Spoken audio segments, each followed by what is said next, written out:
नमस्कार, बहुत स्वागत है आप सभी का। राजस्थान स्पेशल लेकर आपके साथ मैं हूं पूजा कविया गोमा। खबरों में सबसे पहले बात सीपी जोशी की, जिनको भाजपा प्रदेश अध्यक्ष बनाए जाने पर पूर्व मंत्री डॉक्टर रोहिताश शर्मा ने खुशी जाहिर की। डॉक्टर रोहिताश ने अपने कार्यालय में समर्थकों के साथ खुशी जाहिर करते हुए लड्डू बांटकर पटाखे फोड़े।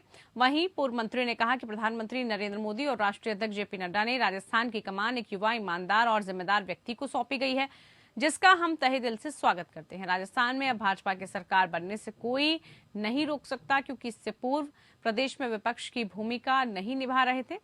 अब राजस्थान को नई ऊर्जा प्राप्त होगी, प्रदेश में अब कमल खिलेगा, इसको कोई रोक नहीं सकता। बीजेपी से मुझे पूर्व अध्यक्ष सतीश पुनिया ने निष्कासित किया था, लेकिन मैंने भाजपा पार्टी को अपनी मां माना है। मैंने कभी पार्टी के खिलाफ नहीं बोला। मैं तो केवल उन लोगों के खिलाफ बोलता था जिन लोगों ने प्रदेश का मुख्यमंत्री बनने के सपने ले रखे थे। उन्होंने राजस्थान में अच्छी विपक्षी भूमिका नहीं निभाई, इसलिए आज मैंने अपने बानसूर कार्यालय में समर्थकों के साथ बैठक की और समर्थकों ने लड्डू बांटे और साथ ही आतिशबाजी करके खुशी जाहिर की। पार्टी हाईकमान ने राजस्थान में सोच समझ के निर्णय किया है। कांग्रेस के बड़े नेता मुख्यमंत्री अशोक गहलोत साहब, श्री सचिन जी पायलट ये बार बार अपने भाषणों में ये कहते रहे कि भारतीय जनता पार्टी में गुटबाजी है। कोई वसुंधरा जी के नाम से गुटबाजी, कोई पूनिया जी के नाम से, कोई शेखावत जी के नाम से, कोई बिड़ला के नाम से और कोई बीकानेर के नाम से छह गुटबाजी की बात कर रहे थे। आदरणीय नरेंद्र भाई मोदी और नड्डा जी ने एक ही झटके में सारी भारतीय जनता पार्टी को एक कर दिया और युवा सांसद चित्तौड़गढ़ के सांसद श्री सीपी जोशी को प्रदेश अध्यक्ष बना करके एक संदेश दिया है कि हमने कॉमन आदमी को भारतीय जनता पार्टी का अध्यक्ष बनाया है और भारतीय जनता पार्टी सीपी जोशी युवा है। आपने लोकसभा में भी उनके वक्तव्य सुने हुए, जमीनी मुद्दों को बहुत उठाते हैं, किसान गरीब की लड़ाई को लड़ते हैं। ऐसे व्यक्ति को प्रदेश अध्यक्ष बना करके और एक अमिट छवि छाप जो है भारतीय जनता पार्टी हाईकमांड ने, मोदी जी ने और नड्डा जी ने छोड़ी है। हम सब उसका तहे दिल से स्वागत करते हैं। चलिए, तो हमारे साथ तमाम जानकारी के लिए रूप नारायण सवारिया जुड़ चुके हैं। रूप नारायण, सीपी जोशी भाजपा के प्रदेश अध्यक्ष बन गए, खुशी जाहिर की है और तमाम उन सवालों पर भी कहा है, विराम चिन्ह लगाए हैं जिसके तहत बीजेपी में गुटबाजी होने के सवाल उठाए जाते थे।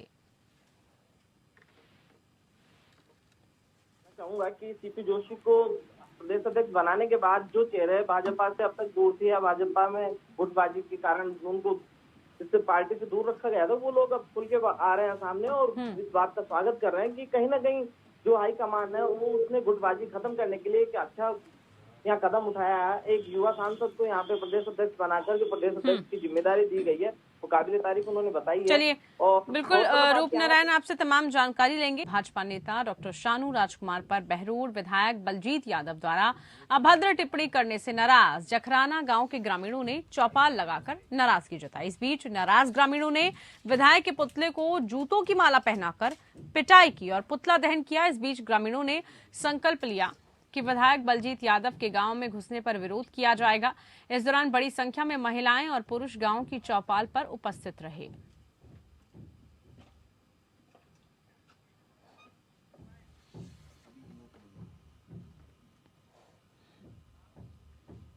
तो वहीं बहरोड की राजनीति में पिछले 2 दिनों से एक दूसरे का पुतला फूंकने का खेल चल रहा है। पुतला फूंकने की राजनीति के चलते गुरुवार को विधायक बलजीत यादव के समर्थकों के द्वारा अलवर सांसद बाबा बालकनाथ और बीजेपी नेत्री शानू यादव का पुतला फूंककर मुर्दाबाद के नारे लगाए गए। तो वहीं बहरोड के जखराना और भगवानी में बीजेपी नेत्री डॉक्टर शानू यादव के समर्थकों ने गांव में महापंचायत करके विधायक को गांव में नहीं घुसने देने की धमकी दी।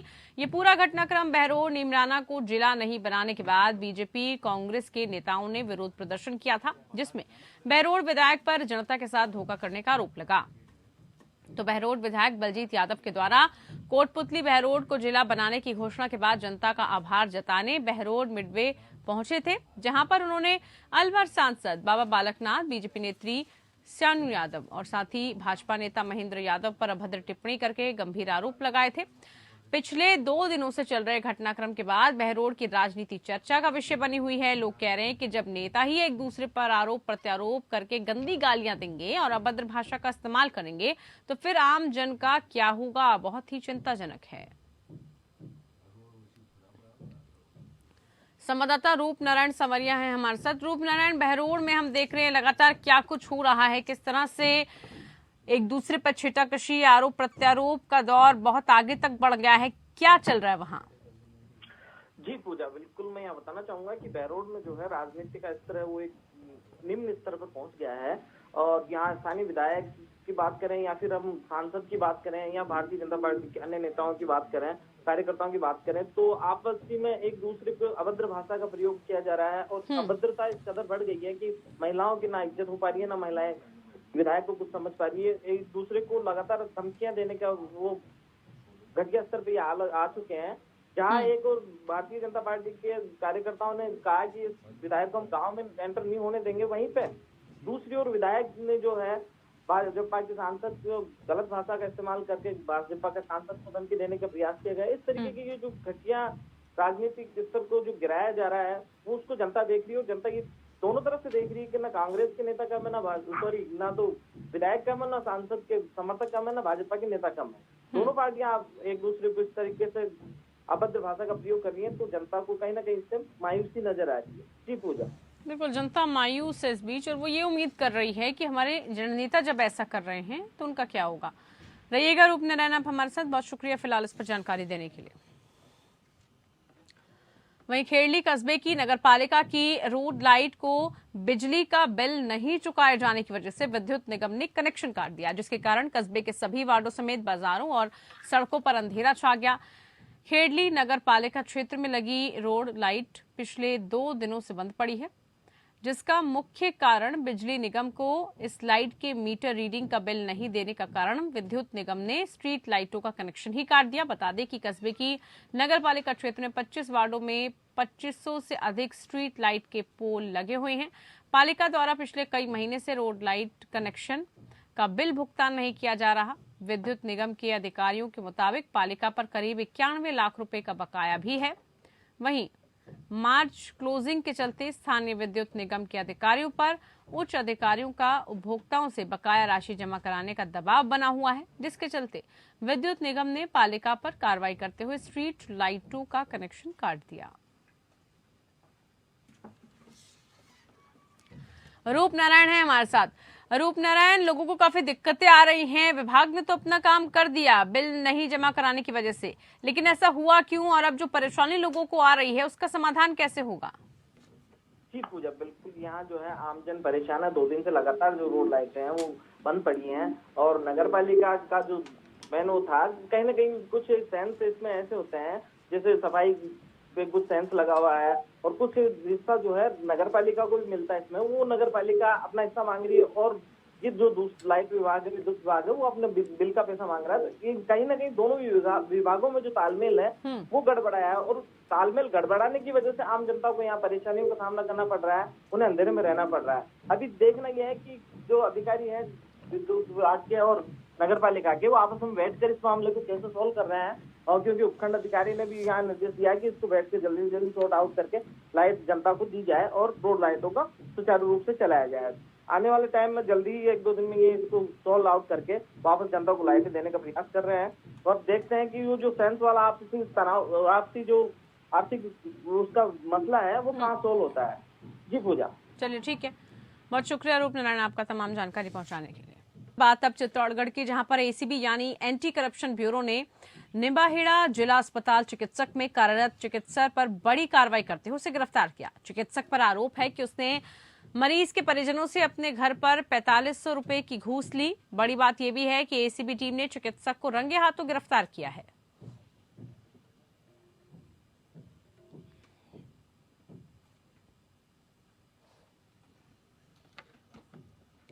खबर बीकानेर से है, जहां पर एक मामला सामने आया है। बताया जा रहा है कि पुलिस कस्टडी में रहते हुए जेएनवीसी थाना इलाके के एक हिस्ट्री शीटर ने सिपाही की पिस्तौल छीनकर फायरिंग कर दी।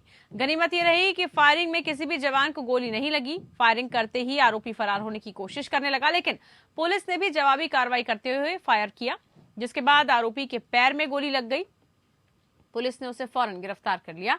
गोली लगने के चलते घायल आरोपी को इलाज के लिए अस्पताल में भर्ती किया गया, जहां उसका इलाज चल रहा है। आरोपी का नाम दीपेंद्र उर्फ दीपू बताया जा रहा है और वो मारपीट, लूट, हत्या का प्रयास जैसे कई मामलों में शामिल है।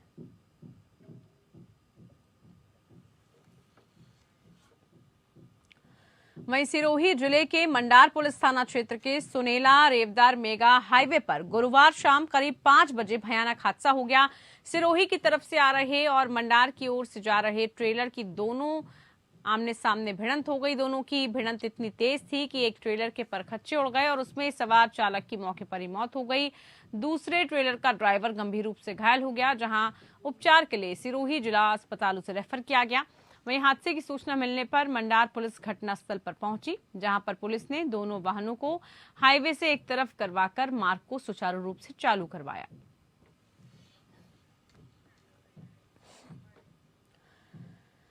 अलवर जिले के नीमराना थाना पुलिस को बड़ी सफलता हाथ लगी। दरअसल पुलिस ने नगली जांगीर गांव में एक युवक की गला रेतकर की गई हत्या के मामले में बड़ी कार्रवाई करते हुए आरोपी को गिरफ्तार किया। जानकारी के मुताबिक मृतक युवक की हत्या उधारी के रुपए मांगने और पुरानी रंजिश के चलते की गई थी। फिलहाल पुलिस पूरे मामले की आगामी कार्रवाई में जुटी हुई है।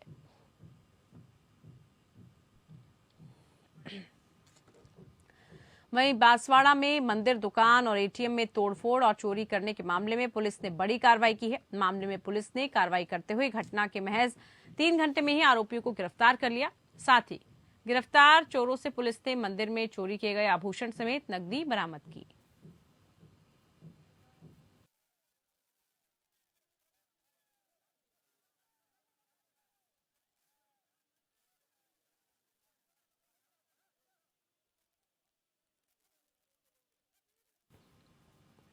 खबर बहरोड से है, जहां पर पुलिस ने देर रात को एक देसी पिस्टल और एक बाइक के साथ युवक को गिरफ्तार किया। पुलिस ने युवक के खिलाफ आर्म्स एक्ट के तहत मुकदमा दर्ज भी कर लिया। थाना अधिकारी वीरेंद्र पाल सिंह ने बताया कि पुलिस के द्वारा कोट रोड पर नाकेबंदी की जा रही थी।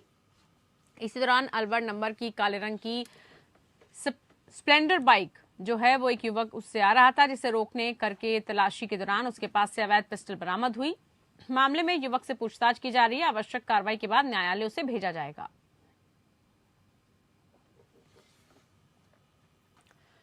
नागौर जिले के मेड़ता रोड थाना पुलिस ने एक बुजुर्ग के हाथ पैर तोड़ने के मामले में कार्रवाई करते हुए एक 24 साल के आरोपी को जैसलमेर से गिरफ्तार किया। आरोपी पिछले 2 साल से फरार था। घटना को अंजाम देने के बाद वो जैसलमेर भाग गया था। वहां करीब 200 बीघा खेत में किसानी करने लगा था। ऐसे में अब पुलिस को इस मामले में बड़ी सफलता हाथ लगी। मेड़ता रोड थानाधिकारी राजपाल सिंह ने बताया कि मारपीट के गंभीर मामले में हमारी तरफ से गठित की गई टीम ने कुचेरा थाना क्षेत्र के पालड़ी जोधा गांव में निवासी आरोपी को गिरफ्तार किया। मामले में अब आगे की कार्रवाई चल रही है।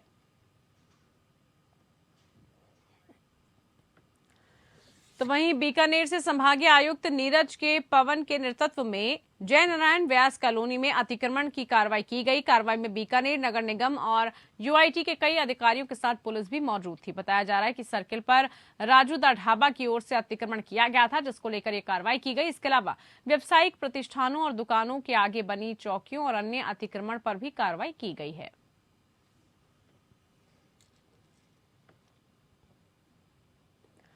विराटनगर विधानसभा क्षेत्र में आकाश से बरसाती की बूंदों की वजह से कल शहीद दिवस के मौके पर 251 मीटर तिरंगा यात्रा का आयोजन किया गया। इस बीच लोग डीजे की धुन पर भारत माता की जयकारों और देश के शहीदों की जयकारे करते हुए नजर आए। यात्रा को सेवा एजुकेशन ग्रुप के सचिव वीरेंद्र सूद ने हरी झंडी दिखाकर रवाना किया था।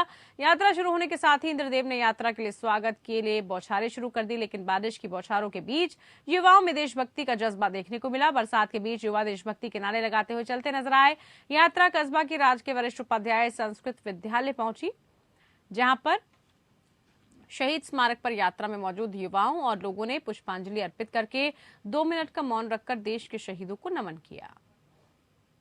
भगत सिंह, सुखदेव, राजगुरु, इन शहीदों की याददाश्त में आज विराटनगर विधानसभा क्षेत्र से, शहरी क्षेत्र से, गणेश सेवा स्कूल से होते हुए और बस स्टैंड, मुख्य मार्केट होते हुए हमारा जो भगत सिंह शहीद स्मारक है, आज हमने तिरंगा उनकी यादगार में एक विशाल तिरंगा यात्रा एक विराटनगर विधानसभा क्षेत्र वासियों की तरफ से, हमारे युवा साथियों की तरफ से, हमारे फौजी भाइयों की तरफ से हमारे कृष्ण भाई युवा साथी इनकी तरफ से एक अच्छा एक हाउ इज द जोश देखने को मिला।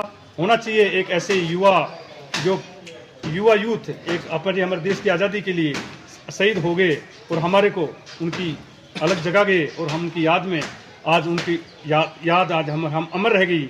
उनकी अमर गाथाओं को आज हमने साझा किया, आज उनको पुष्प अर्पित किए उनकी वीर शहीदों की स्मारक पर जाकर के विराटनगर विधानसभा। चलिए इसी के साथ राजस्थान स्पेशल में फिलहाल के लिए इतना ही। नमस्कार।